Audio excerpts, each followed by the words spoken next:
छठवें अध्याय में आत्म संयम योग का वर्णन। प्रशांत आत्मा विगधि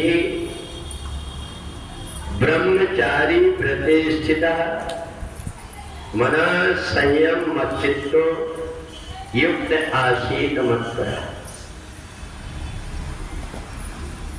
छठवें अध्याय में आत्म संयमी का वर्णन है। एक भी अगर कहीं छेद रहता है तो वो पात्र धीरे धीरे खाली हो जाता है बर्तन का, अपन उसमें अगर कुछ भरे तो।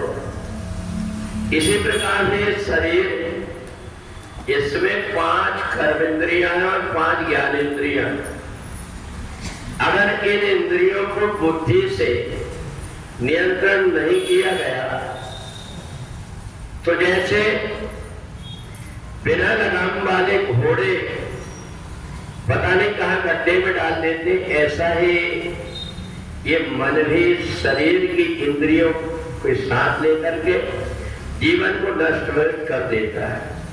और इसलिए परमात्मा में मन को लगाने के लिए धीरे धीरे हमको इन इंद्रियों को संयम करना पड़ता है। और इन इंद्रियों के संयम करने के लिए सबसे अच्छा रास्ता है इन इंद्रियों को परमात्मा की भक्ति में लगा दिया जाए। जैसे कोई शैतान व्यक्ति है, वो हर समय तुम्हारे सिर में खड़ा हुआ है, उसको एक काम में लगा दो और काम है उससे करो तो वो इतने जल्दी सारे काम निपटा करके आ जाता है। घर बना दो तो तुरंत बना दिया, कुआं खोद तो तुरंत खोद दिया। कहता है कि अगर काम नहीं बताए तो मैं तुमको ही खा जाऊंगा।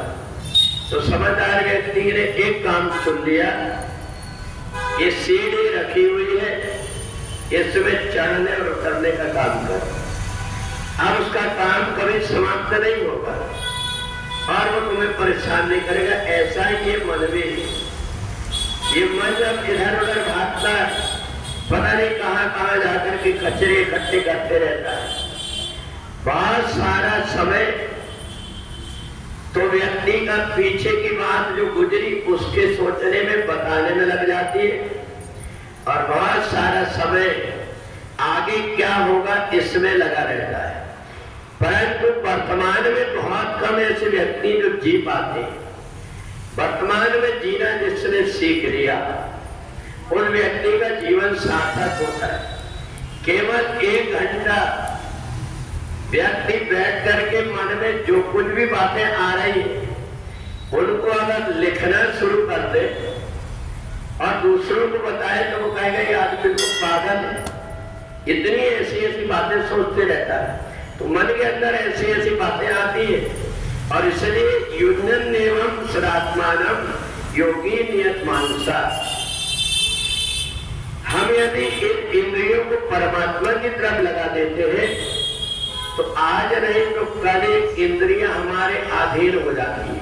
और इसलिए अधीन हो जाती है क्योंकि दूसरा कोई रास्ता नहीं रहता। मन जाता है जान दो दृढ़तर रात शरीर, शरीर जहां है इंद्रियां सब लौट करके वहीं आती।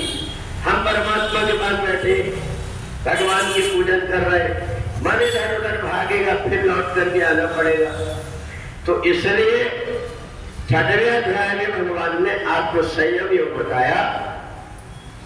और इसमें सबसे ऊंची स्थिति है ब्रह्मचारी व्रते स्थिता।